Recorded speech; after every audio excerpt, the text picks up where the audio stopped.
पिशाच। सुनसान अंधेरी रात में एक बस उस रात की शांति को भंग करती दौड़ी चली जा रही थी। तभी एकदम से उस बस के ड्राइवर ने ब्रेक मारकर बस को एक जंगल के पास में रोक दी।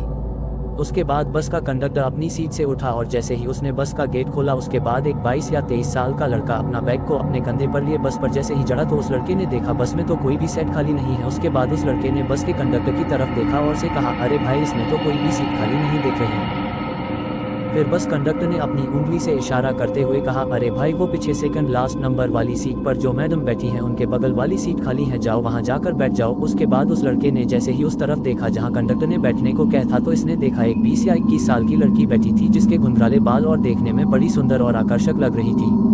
उसके बाद उस लड़के ने अपना सर ऊपर की तरफ करा और मन ही मन कहा, वाह भगवान, इतनी रात को बस भी मिला दी और अब क्या बढ़िया जगह पर सीट दिला दी, थैंक यू भगवान। उसके बाद उसने कंडक्टर से टिकट लिया और सीधा उस लड़की के बगल वाली सीट पर बैठ गया। पर शायद उस लड़की को पता भी नहीं चला कि कोई उसके बगल में आकर बैठ गया है, क्योंकि वो लड़की शायद अपने फ़ोन कुछ कर रही थी। उसके बाद उस लड़के ने कहा, हेलो जी माई सेल्फ अमन। अमन के इतना बोलने के बाद उस लड़की ने अमन की तरफ देखा पर बिना कोई जवाब दिए फिर अपना फ़ोन चलाने लगी। उसके बाद अमन ने फिर कहा, जी आप कहाँ जा रहे हो? उसके बाद उस लड़की ने अमन की तरफ देखा और हल्का सा मुस्कुराते हुए कहा, मैं लखनऊ जा रही हूँ। उस लड़की के मुंह से इतना सुनने के बाद अमन तुरंत अपनी जगह से उठा और जोर से चिल्लाते हुए बोला, अरे भाई बस रोको। अमन के इतना बोलने के बाद बस का कंडक्टर पीछे मुड़ा और बोला, क्या हो गया भाई? फिर अमन ने कहा, अरे भाई यह बस कहाँ जा रही है? फिर कंडक्टर ने कहा, अरे भाई अभी थोड़ी देर पहले ही तो बताया था कि ये बस देहरादून जा रही है और तुमने देहरादून का टिकट भी तो लिया था, इतनी जल्दी भूल गए? उसके बाद अमन फिर से अपनी जगह पर बैठ तो गया पर शायद अब वो समझ चुका था कि इस लड़की से अब कुछ भी बोलना बेकार है, क्योंकि शायद वो लड़की उससे बात करना ही नहीं चाहती। इसलिए वो उसके बाद अपनी जेब से अपना फ़ोन निकालकर चलाने लगता है और अमन अपनी जगह पर बैठे बैठे फ़ोन चला ही रहा था। तभी उसने देखा उसके आगे जो आदमी बैठा हुआ था उस आदमी का पर्स नीचे गिरा हुआ था।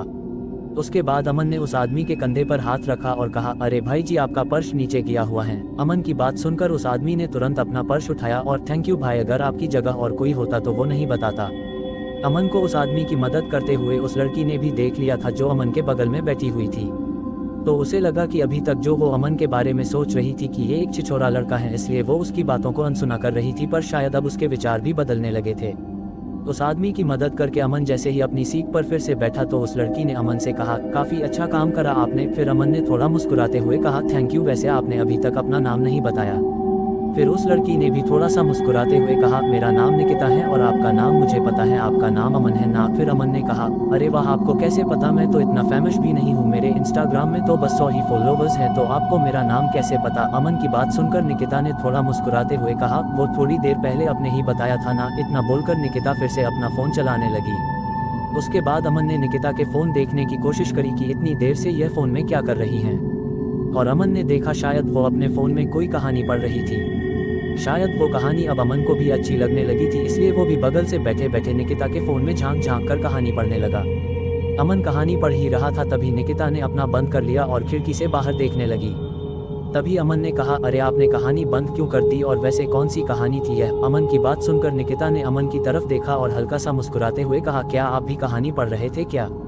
फिर अमन ने कहा, वैसे मुझे कहानियाँ सुनना ज़्यादा पसंद है, पर आप जो कहानी पढ़ रहे थे वो कहानी बहुत बढ़िया लग रही थी, इसलिए मैं भी पढ़ने लगा। वैसे उस कहानी का नाम क्या है? फिर निकिता ने कहा, इस कहानी का नाम है श्रापित बगला। यह कहानी तुम्हें हिंदी स्टोरी माई वेबसाइट पर मिल जाएगी और हाँ, तुम वहाँ कहानियाँ पढ़ और सुन सकते हो। फिर अमर ने कहा, अरे हिंदी स्टोरी माई वेबसाइट में कहानियाँ तो मैं भी सुनता हूँ, पर यह कहानी कब आई मुझे तो पता ही नहीं चला।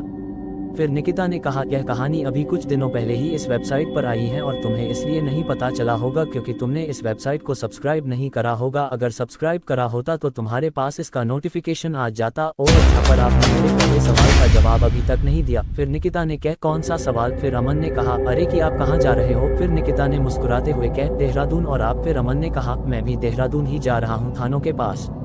फिर निकिता ने कहा, थानों पर? वो तो पूरी जंगल वाली जगह है और रात भी काफ़ी हो गई है और अभी वहाँ के लिए कोई ऑटो वगैरह भी शायद मिलना भी मुश्किल है। निकिता ने यह इसलिए कहा क्योंकि अभी रात भी बहुत हो गई थी और उनकी बस भी देहरादून पहुँचने वाली थी। फिर उसके बाद अमन कहा, हाँ देखते हैं, वैसे आप देहरादून में कहाँ जा रहे हो? फिर निकिता ने मुस्कुराते हुए कहा, मैं भी थानों की तरफ ही जा रही हूँ। फिर अमन ने कहा, ओ वो तो काफ़ी जंगल वाली जगह है और रात भी काफ़ी हो गई है।